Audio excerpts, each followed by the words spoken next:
धरती पर होने वाला सबसे बड़ा प्रदर्शन। धन वो नहीं जो आप कमाते हैं, बल्कि वो है जो आप रख पाते हैं। ये एक बहुत सटीक और सच्ची कहावत है।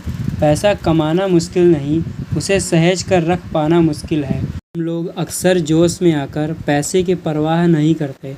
4 दिन की ज़िंदगी है, खाओ पियो ऐश करो कहकर अपनी गाढ़ी कमाई को उड़ा देते हैं, जिसके परिणाम कभी भी हमारे हित में नहीं होते। याद रहे, धन और संपदा उसी के पास रहती है जो उसका आदर करना जानता है, उसे समझदारी से खर्चता है, क्योंकि बुद्धिमानी बचत और सही जगह निवेश में ही है, और यही समृद्ध जीवन का मूल मंत्र भी है। हेलो दोस्तों, मैं हूं रविकांत।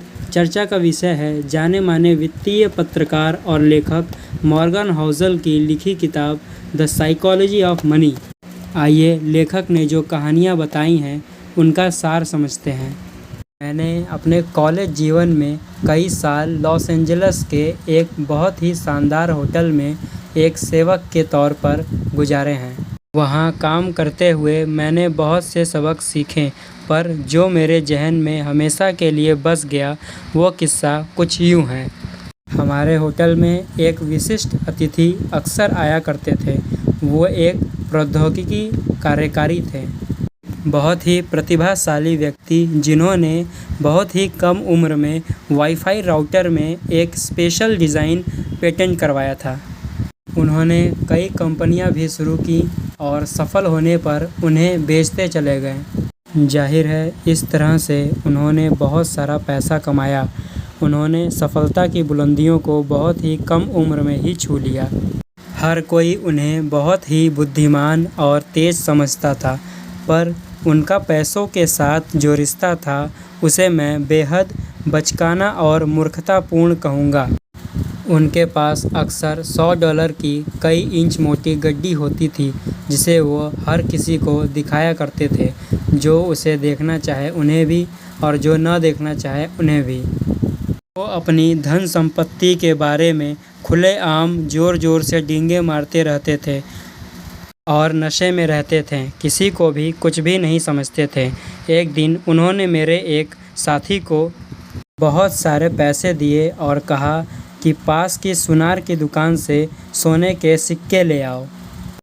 1 घंटे बाद वो और उनके कुछ दोस्त, जो सिर्फ दूसरों के पैसों पर ऐश करना जानते थे, हाथों में सोने के सिक्के लेकर प्रशांत महासागर की ओर मुँह कर कर खड़े हो गए और एक एक करके वो सिक्के समुद्र में ये देखने के लिए फेंकने लगे कि किसका सिक्का सबसे दूर तक जाता है, सिर्फ अपने कुछ समय के मनोरंजन के लिए।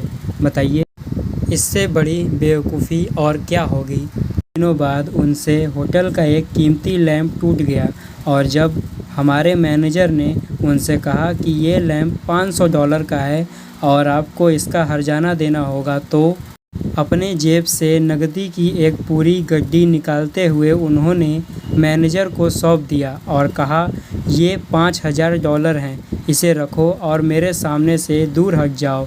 खबरदार कि फिर कभी मेरा इस तरह से अपमान किया तो। क्या आप बता सकते हैं कि उनका ये व्यवहार कितने दिनों तक चला होगा? जी बिल्कुल, ज़्यादा समय तक नहीं।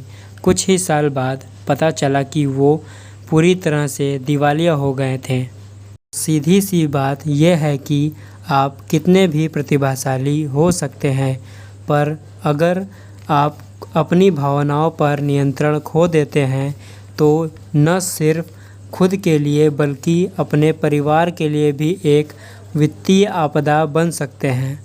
आप पर दुनिया भर का कर्ज चढ़ सकता है और उसके बोझ तले आपका जीवन बहुत ही मायूस हो सकता है। वहीं इसका उल्टा होना भी संभव है। दुनिया में कितने ही ऐसे लोग होंगे जो बिना किसी वित्तीय शिक्षा के और बेहद साधारण प्रतिभा रखने पर भी ढेर सारा धन कमाकर सिर्फ इसलिए अमीर हो गए क्योंकि उनके पास वो व्यवहार और कौशल था जिसका बुद्धि के औपचारिक उपायों से कोई लेना देना ही नहीं है। यानी धन कमाना आसान है, धनी बने रहना मुश्किल है।